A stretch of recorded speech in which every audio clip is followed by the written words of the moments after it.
Welcome to The Explainer. Today, we're diving into a highly provocative investigation that draws a very bold and honestly a very dark line between our modern ideas of sexual liberation and a deeply controversial scientific origin. The creator of this material takes us on a pretty intense journey. They argue that what we often just see as organic cultural shifts, things like lifestyle, glamour, and freedom, were actually manufactured.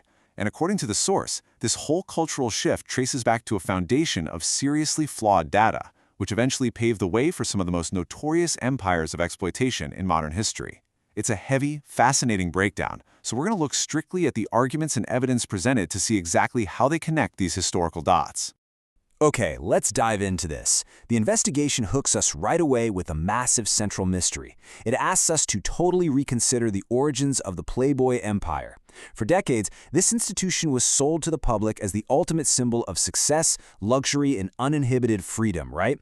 But the creator alleges that this multi-million-dollar empire wasn't just born out of some random cultural moment. Instead, the source argues it was deliberately built on a single, highly questionable scientific number, a number of the world basically accepted as absolute truth, but which is claimed here to be a fundamental lie, one that forever changed our laws, our education system, and our morality. To set the stage for this unraveling, the source points us to the recent documentary Secrets of Playboy.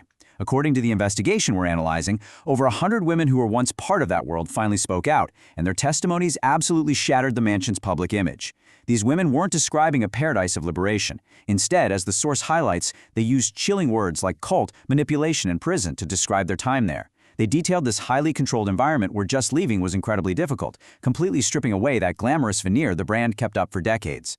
And this brings us to a really stark dichotomy. On the one hand, you have the public illusion, the glamour, the freedom, the celebrated success that literally millions bought into. But on the other hand, the investigation points to the hidden reality exposed by these women. The source details allegations of constant surveillance, hidden cameras all over the place, and even a dedicated cleanup crew whose only job was to make sure the dark realities of the mansion never leaked to the public. The creator argues that what the world celebrated as the ultimate freedom was actually a meticulously managed system of captivity and exploitation. Which brings us to Part 1, Kinsey's 1948 social earthquake. So, where did the intellectual justification for this lifestyle actually come from? To understand the shift, the investigation takes us back to America in 1948, and specifically to Indiana University professor Alfred Kinsey. His wildly popular study, which was funded by the Rockefeller Foundation, dropped like an absolute bomb on traditional society. It started with one massive claim, that 37% of men had at least one same-sex experience in their lifetime. Now, you have to imagine just how shocking this statistic was to a 1940s society that had, for centuries, considered that behavior to be highly unusual. The source then moves quickly to the next pivotal figure from Kinsey's research, 10%.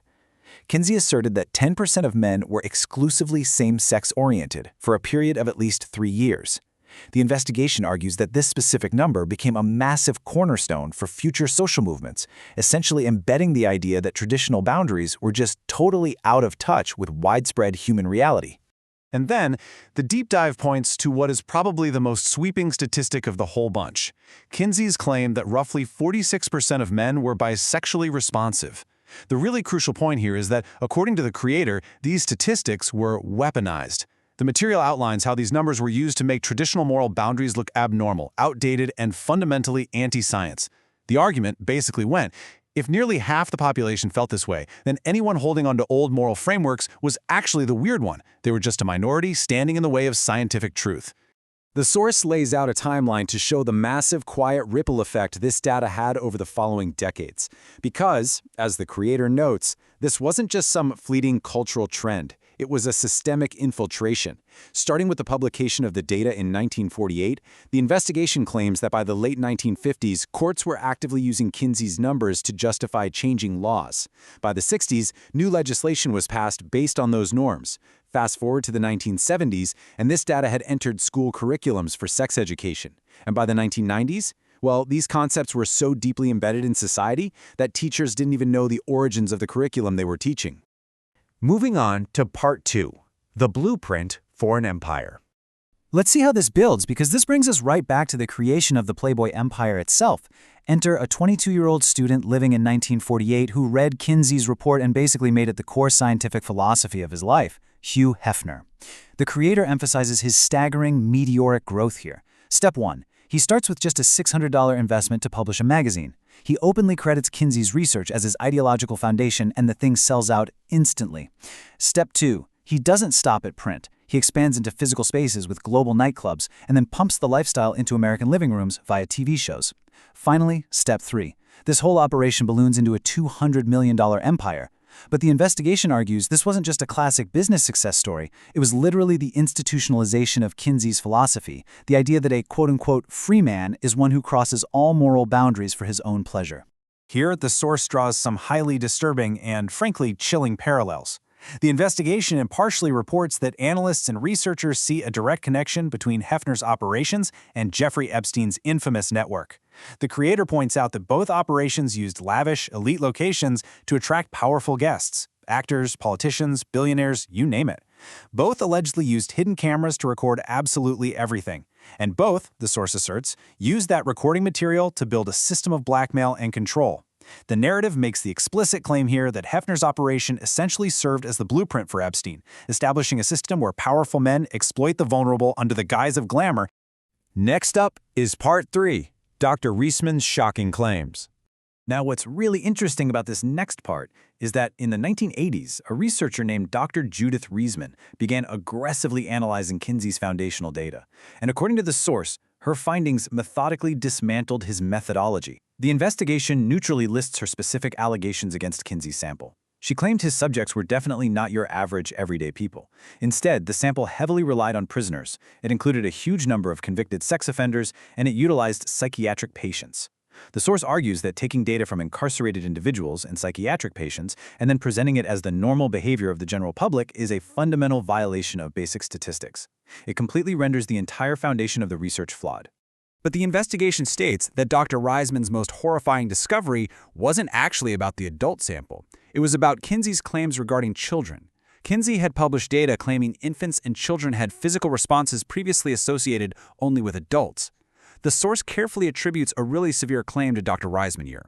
She argued that because very young children obviously cannot be interviewed or fill out surveys on these topics, this data could not have been gathered benignly. The material alleges that these numbers must have stemmed from the direct observation of criminal acts against innocent children.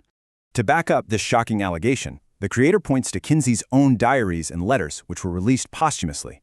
According to the source, these documents revealed that Kinsey actually had direct connections and communications with individuals who were abusing children. What's more, Dr. Reisman allegedly found evidence that Kinsey actively encouraged these abusers to record and share their data with him for his research. The investigation even notes that one of his associates in this data gathering was a known criminal from the Nazi era.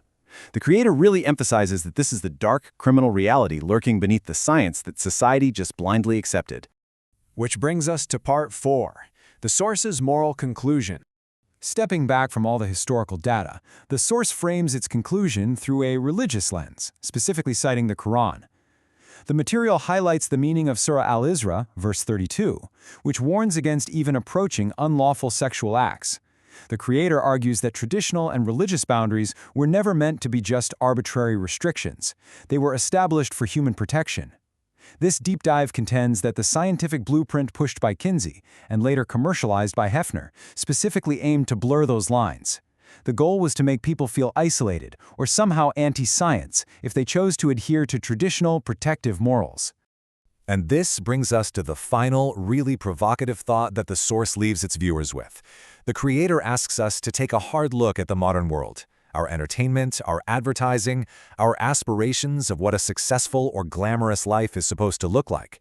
Are these modern desires truly our own organic human nature, or are they the result of 70 years of social engineering, all built on a foundation of manipulated data, flawed science, and alleged criminality?